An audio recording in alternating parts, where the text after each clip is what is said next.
Diego Fernández de Ceballos, el jefe Diego, tiene su bitácora muy lista para comentarla y compartirla con usted sobre todo este estupor, le digo, que ha generado el caso. Y ahora tratamos de entender por qué se ríe Javier Duarte cuando se presenta ante los medios de comunicación. Diego, ¿cómo estás? Pepe, buenas tardes a ti y a tu audiencia, a tus órdenes. Buenas tardes, Diego. Pues la pregunta, ¿no? Ahora ya empezamos a entender de qué se ríe Duarte. Mira, yo no voy a interpretar las risas de un implicado en acusaciones tan graves. Lo que sí te puedo decir que se trata de un asunto de jueces y de tribunales, que si se le acusa de lavado de dinero o de operaciones con recursos de procedencia ilícita, y si realmente eso los cometió o realmente cometió peculado, es asunto que los jueces y tribunales tendrán que determinar. Lo único que yo digo, como cualquier mexicano que busque, que aspire a un Estado de Derecho, es que no haya impunidad, pero que tampoco haya linchamientos. Estamos en el caso de Veracruz con datos, con evidencias sobradas de que se trata de una forma de gobernar que ya no puede seguir siendo la norma en este país. Tenemos que acabar de golpe, de lleno, de cuajo, con formas de gobernar absolutamente irresponsables y licenciosas, donde hay no solamente posibles delitos consumados, sino administración irresponsable, porque allí en la mezcla de los dos elementos que te planteo, lo que sea una mera irresponsabilidad administrativa y lo que sean realmente conductas criminales, se presta para que en ese universo realmente turbio nadie sepa finalmente qué fue lo que pasó. Lo único cierto es que el Estado de Veracruz está humillado, está agredido, está robado por muchos miles de millones. Sin embargo, con la misma franqueza y con la misma claridad, repito lo que te dije en un principio, estamos ante un asunto de jueces y de tribunales. Yo en lo estrictamente personal no me atrevería a sostener como abogado que estemos hablando de operaciones con recursos de procedencia ilícita o lavado de dinero. Yo no sé si sea o no un simple peculado, aunque sea de muchos miles de millones, pero también debemos de analizar que en este país, de acuerdo con nuestras leyes, hay responsabilidades objetivas, subjetivas y políticas.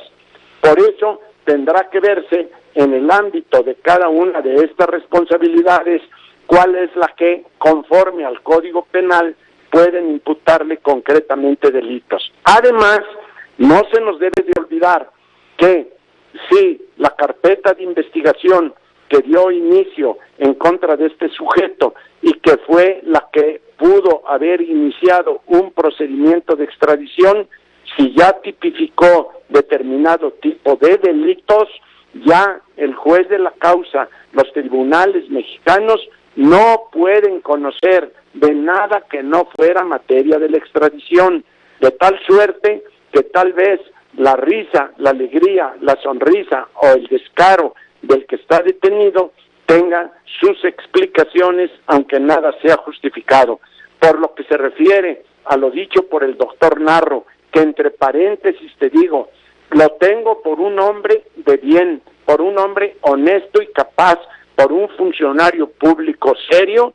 Esas 23 denuncias de 600 y tantos millones forman parte de todo un amplísimo expediente judicial que debe de ser atendido conforme a las leyes y respetando los derechos humanos y procesales del debido proceso, de sus garantías individuales y de todo lo que marca la Constitución y las leyes que de ella emanan.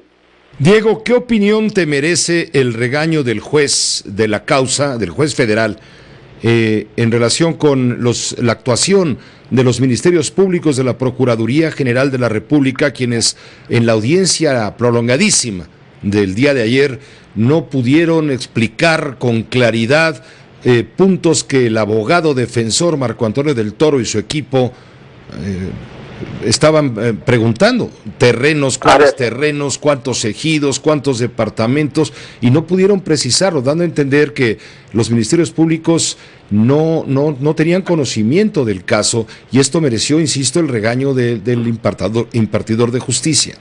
A ver, mira, si yo no conozco el expediente en concreto, ni el contenido de la diligencia a la que tú te refieres, sino solamente al regaño que hizo el juez a los fiscales o a los ministerios públicos, te digo con absoluta franqueza y claridad, no tengo elementos para decir si el juez tenía la razón o realmente era una incriminación o un reclamo a los representantes de la Procuraduría General de la República que no se sustentan. ¿Por qué lo digo, Pepe? Porque como abogado sé que para dar una opinión de un expediente cualquiera, y más de uno que tiene todas las implicaciones del caso, lo menos que me debo de exigir como ser humano, como abogado y como político, es haber tenido en las manos el expediente, porque cualquier juez puede regañar con razón o sin razón a un fiscal. Pero si yo fuera fiscal, yo sí te digo, podría aceptar un reclamo o un rechazo de un juez, pero no un regaño. No está en la dignidad de un fiscal aceptar un regaño de nadie. Diego, te agradezco mucho el comentario. Vamos a estar atentos. Tú eres abogado penalista, por supuesto, y tendrás un doble interés en todo esto. Te pido nada más que quede claro, no soy quien para juzgar a este sujeto ni a nadie. Lo único que sí digo como mexicano, México no merece que fallas de una institución o de otra, o triquiñuelas de alguien, pueda dejarnos otra vez con el dolor y el agravio contumaz de una impudicia, de una deshonestidad, de un saqueo, que todo quede en la impunidad. Yo creo que es tiempo de que México ya se decida a través de sus instituciones y de sus ciudadanos a buscar que el camino de todos es el camino del derecho. Te mando un abrazo, adiós.